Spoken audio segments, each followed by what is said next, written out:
What's cracking, y'all? You are now watching Boo TV. Appreciate you for stopping in. Like, comment, subscribe, hit the bell, stay notified, and let's get into the topic for today. What's cracking, y'all? Back with some more Kevin McHale content. This one was submitted to us by none other than the longtime subscriber supporter, the man, the myth, the legend, Crayontus. Salute. Kevin McHale's Basketball Hall of Fame Enshrinement speech. I actually, when he submitted it, I was like, I ain't did this one yet. And I was like, I guess I haven't did this one yet. And I've done quite a few Hall of Fame Enshrinement speeches, you know. Obviously Larry Bird, Magic Johnson. Pretty sure I did Bill Russell. Some other players. But obviously not Kevin McHale. So I think Kevin McHale is an absolute hilarious guy. I love his sense of humor. He seems like he'd be a hoot to hang out with, you know, at a local pub or something like that. Just kick back, have some drinks, some chicken wings, whatever the case may be, and just kick back with Kevin McHale. Sounds like a good time. To this day, I want to hang out with this guy. You know what I mean? All right. This video is about 23 minutes long, so let's check out Kevin McHale's Hall of Fame Enshrinement speech, shall we? Let's get into it.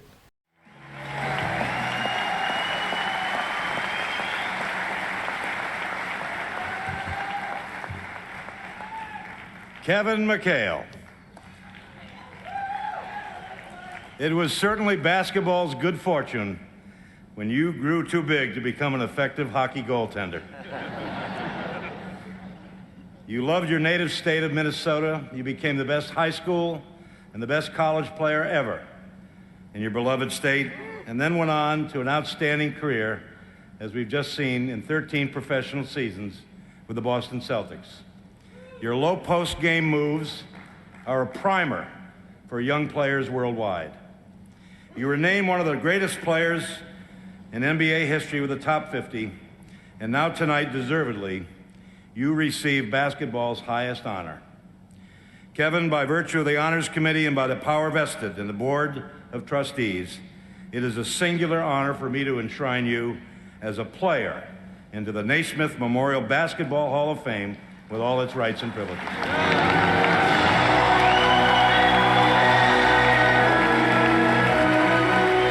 Kevin is joined by his longtime friend and high school coach from Hibbing, Minnesota, Gary Addington. And he's welcomed to the Hall of Fame by Red Auerbach. Hey, bust out the cigar for Big Red, baby. Bust out the cigar for Big Red.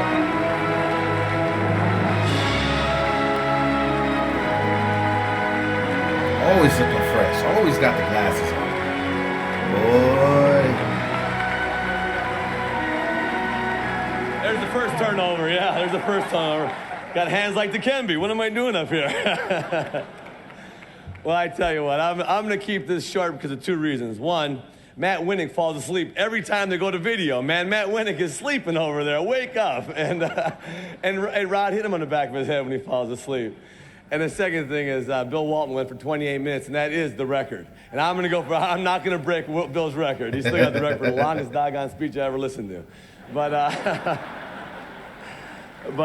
you know, I have so many people to thank, and it's the first time I've made notes since college. So I actually usually just get up here and say whatever. But I have so many people to thank, and I'd like to start off by thanking Red Auerbach. Like a lot of people here, Red is just has such a big influence.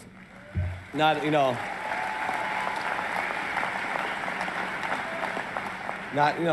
only on me, but on so many players. And you know, I thought about, geez, when you play for the Celtics for 13 years, and people say, who's going to enshrine you to the Hall of Fame? I mean, there's a long list of guys. You can start off, you know, with Russell and Casey Jones, Sam Jones, Havlicek.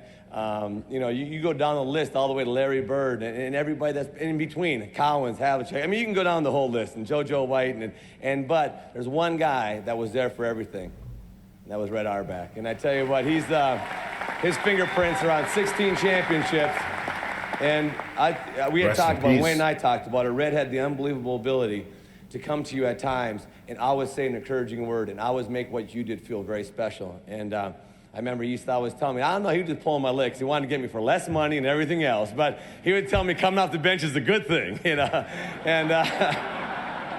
And he was right. It was a good thing. And I'll tell you a quick story about Red. You know, I was having problems. You know, I got drafted by the Celtics, and I was overseas. And, you know, my agent says, you know, we might play in Italy this year. I said, look, man, let me tell you something. My chances are play in Italy or go play for the Boston Celtics. Whatever they're paying me, I'm taking. Let's just go. So I just flew back, and I got there, and Red said, got in the office, and I flew all day from Italy back to Boston. And Red says, come on, sign the contract. Practice starts right now. I didn't even know what I signed. I just signed my name, gave it to him, and said, hell, I'm here. I jump in the car, and Red's driving over from Boston Garden to Hellenic College down Jamaica Way. And for you people that know Boston, now Red was weaned in New York, drives in Washington and Boston, so man, that guy can drive. Yeah. He's talking to me, got the cigar going. I'm scared to death. I'm from Hibbing, Minnesota, man. I've never seen anybody drive like that. He's going in and out. I thought I was gonna die. I was thinking, oh my God, my first day I'm dead, you know? And we get to practice, and we get there to practice, and he goes, got to get physical, get a quick physical. I had to have a physical before you could play.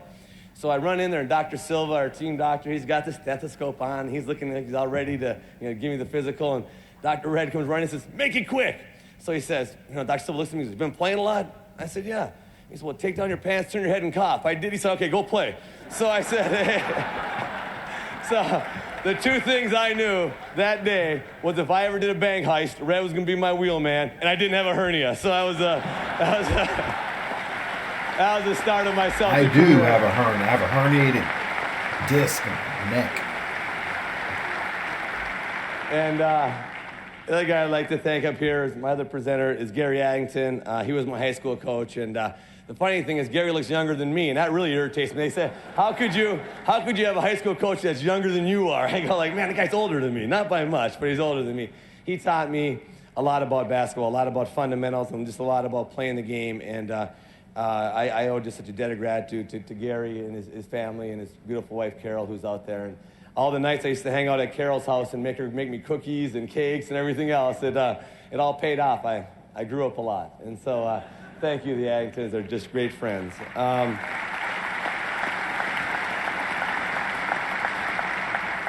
I have another coach out there that got me started, Terry Mucci, a good friend of mine. He was a junior high coach, you know, and I was playing hockey. That's no BS.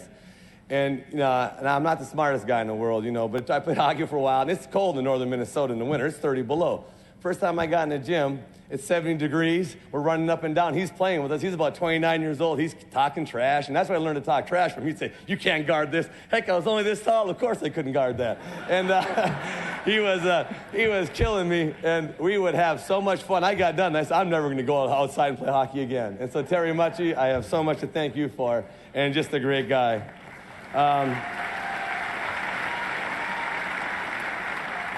You know, and while I'm talking about coaches, I was fortunate enough to, my college coaches here, Jim Dutcher, a tremendous coach at the University of Minnesota, did a great job, kept pushing me, and like all young guys, sometimes you don't want to be pushed that hard, but you just kept pushing me, and he made me into a much better player, and thank you, Coach, and thank you for coming.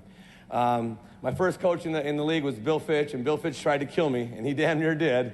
And the only reason he didn't, because of K.C. Jones, my next coach, used to pull me inside and say, Rook, you're a hell of a player. He just doesn't know it yet. The coach, I'd say, yeah, that's my guy, Case. And I tell you what, one of the finest human beings you'd ever want to meet in your entire life, K.C. Jones, is really one of my K.C.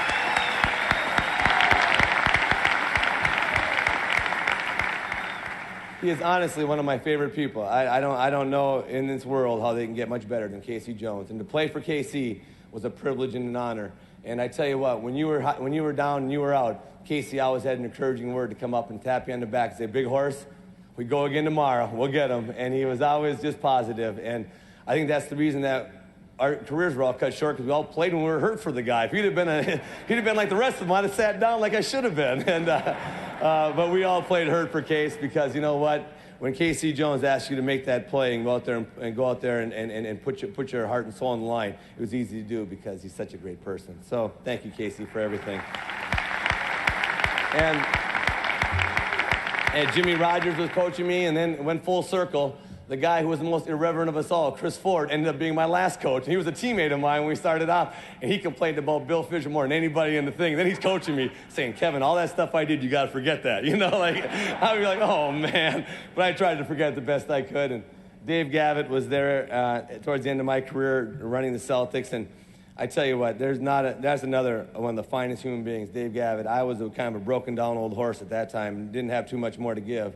But I tried, and a lot of times it wasn't very pretty. And Dave always came out and put his arm around me after every game and said, hey, big fella, I really appreciate your effort. And Dave, you don't know what that means. It was, it's a tough time when you're old and you're going downhill and you know it, but you're still out there fighting, and you're still out there thinking, maybe I can help this team win games. And you're giving everything you got, and it ain't working. That's a bad deal. And Patrick, get healthy before you come back.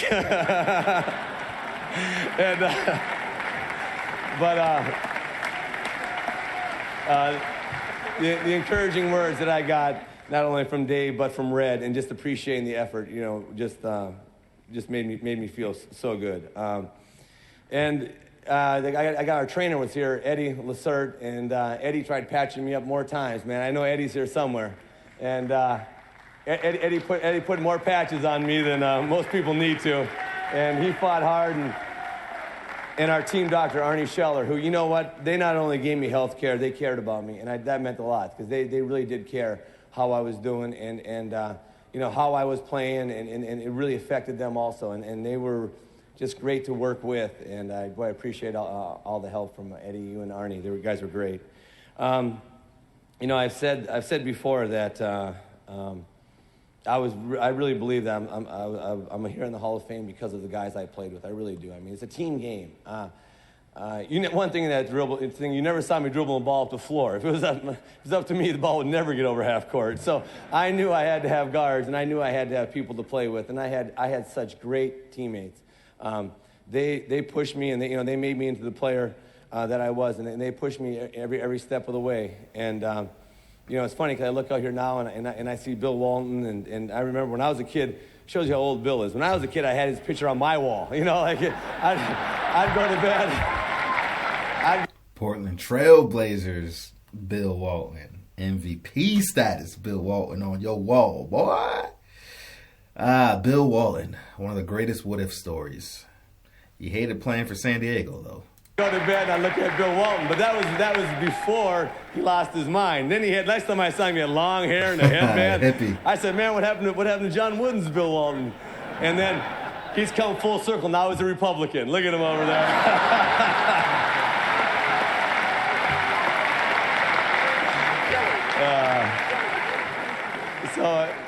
So it's funny because teammates have a big influence on you, and there are guys, like I say, I told this story earlier. Today, Tiny Archibald, I saw Tiny on the tape there, and boy, it's just good to see him. He was my first point guard in the NBA. Tiny came down on a break one time. He comes down, and he throws me the ball. I'm out about the free throw line extended, and I see a guy cutting down lane. I throw a bounce pass right into third row, and he runs by me and says, "Look, Rook, when I throw you the ball, you shoot it." So, Tiny, wherever you are, you started a monster, man. That was my last pass I tried. Black hole after that. So, but I figured if Tiny told me, hey, as I called those guys, when I got there was Tiny Archibald, there was Dave Collins, there was Pete Maravich. Man, I mean, I went to practice, and I called my friends at home and said, you wouldn't believe who I'm playing with. I mean, this is unbelievable. And I said, you should check out this Bird dude. Oh, man, I said, he's not bad. I was lucky enough to go in there with Robert, and I always tell a story about Robert. My first practice, I got there late. Red Daniel killed me getting over the arena. And we go up, and we're stretching, and Chief's against the wall, and he's stretching, and I said, hey, I'm Robert. Hi, Robert, I'm Kevin. And he says, how you doing? And I said, how you doing, Robert? And he says, I'm not going to make it. He's got a deep voice. I look at him, and I'm like, ooh, wait, what? I'm not going to make it. This man's trying to kill us. He said, wait till you see this practice. We're going up and down, and I'm looking at him, I'm thinking, man, this dude's right. I might not make it. And then I told him, I said, 19 years later, he was still making it. I mean, hell, he was 40 years old, and he's still playing. So to be able to play with a guy like that,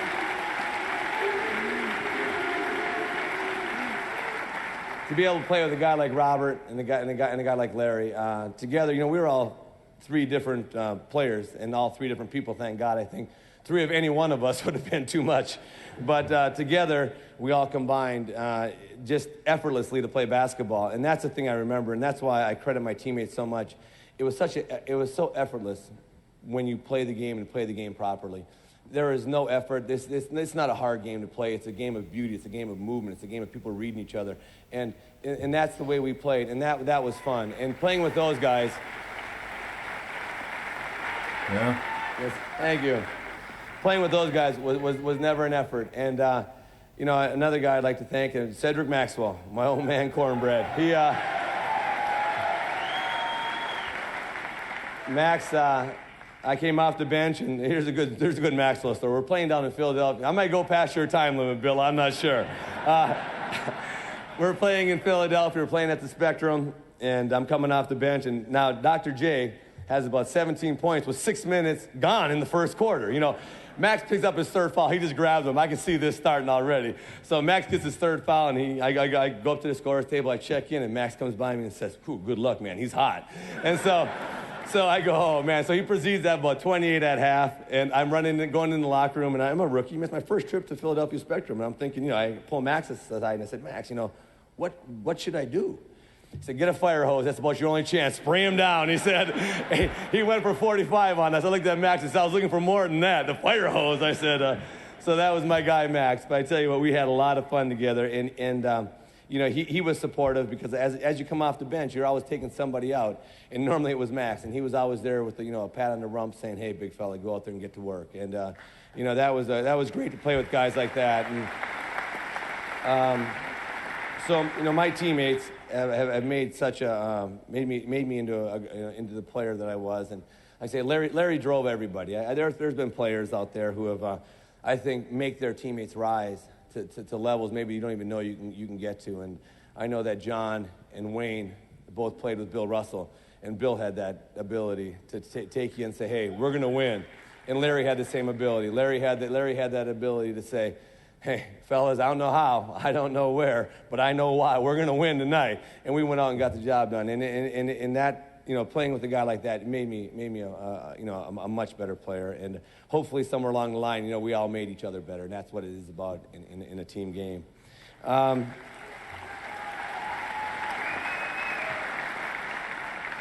I know there's some of the people that worked in the Celtics office are here. We had fun when we played back there. We had fun doing everything. I had fun walking down the street. At least I try to. A lot of guys that were worked in the office used to come out and hang out with us after games, and Todd and Steve and Mark and. I know you guys are here somewhere. Those guys were just fun to work with. They were the ticket guys and they were the promotional guys, but they were Celtics, true and true. And Red will tell you, those guys lived and died. When we won, they were more excited than we were. They come running and jump on you, be like, hey man, he's back. They really got into it, and it was a great time to play basketball with the Celtics at that time. As a kid growing up in northern Minnesota, I was really fortunate. I was fortunate to have a mother and father who really cared about me, and my mom's here, Josephine, she's out there. And a beautiful woman. So is the lady behind her. My father passed away soon after I returned back to Minnesota, but he'd have been very proud tonight. My dad was a man who, thank you. Rest in peace. And my dad just worked hard. He worked in the mines, worked for U.S. Steel for 42 years, and he just worked hard, and he worked hard to take care of his family. And he didn't work hard for people to come up to him and say, hey, you did a good job, pat him on the back. He worked hard for us, and he was about as good as dad as anybody could ever have. He was a special man, and Dad.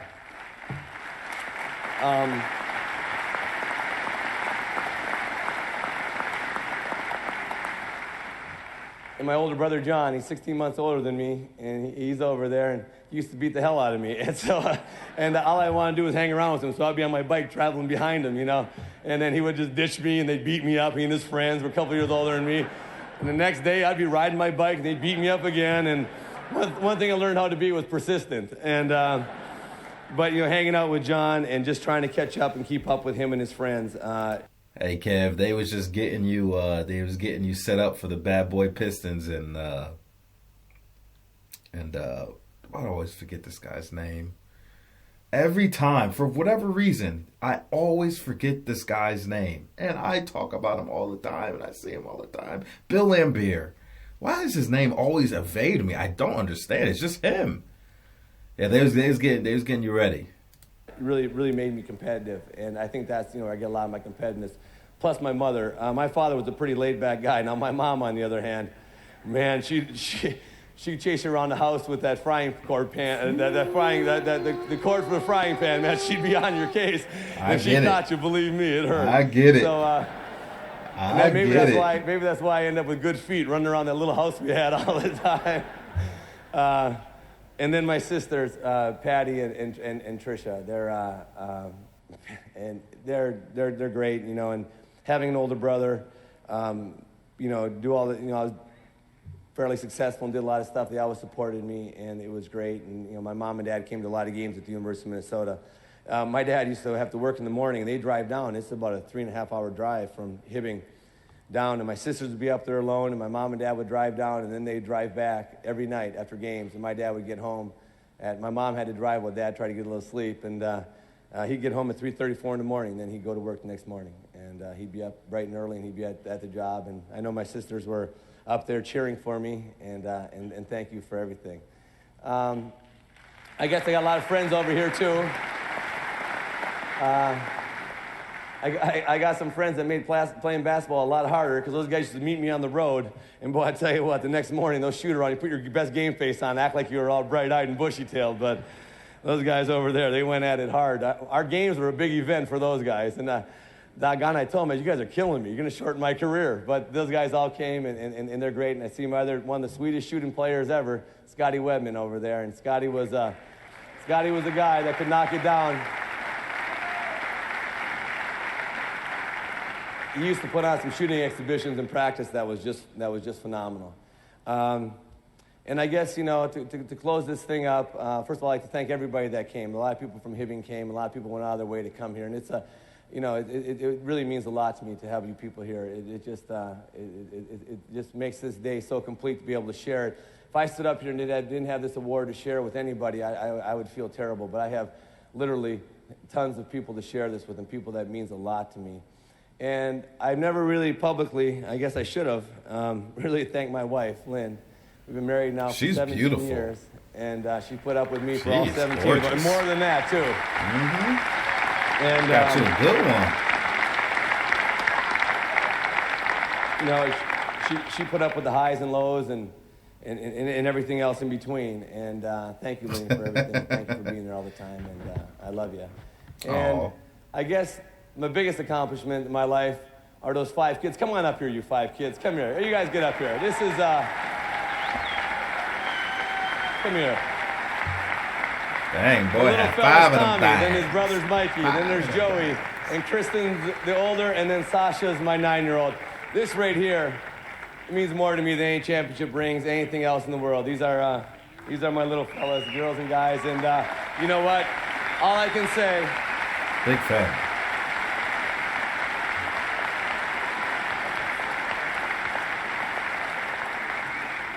All I can say is that I'd ask my wife to come up, but she wouldn't come up, then she'd get mad at me and the whole deal. So I'm just going to have her sit over there. Why'd you embarrass me like that? And so what I'd really like to say is just thank you so much. Thank you for the Hall, for inducting me in the Hall of Fame. Thank you. Thank you.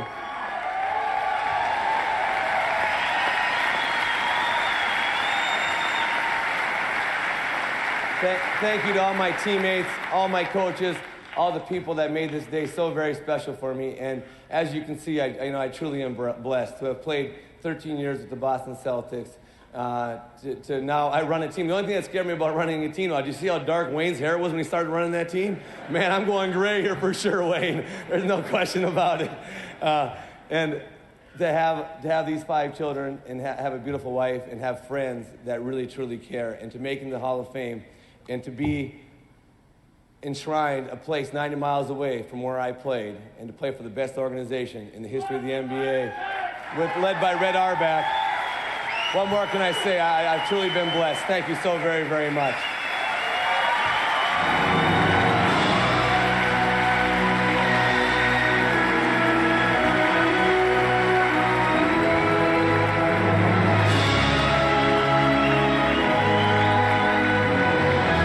McHale, folks. Mr. Broad Shoulders, the Black Hole. That was a great Hall of Fame speech. I love how he brought his kids up. I love how he recognized everybody. Typically kind of your classic kind of Hall of Fame speech. Everybody paying homage to the people that helped them get there, the people that molded them, the people that, were monumental in their journey through life and, as a basketball player. And Kevin McHale delivered with the personality and the jokes and the sarcasm that I knew he would deliver with. Shout out to Kevin McHale, one of the greatest players to ever play the game.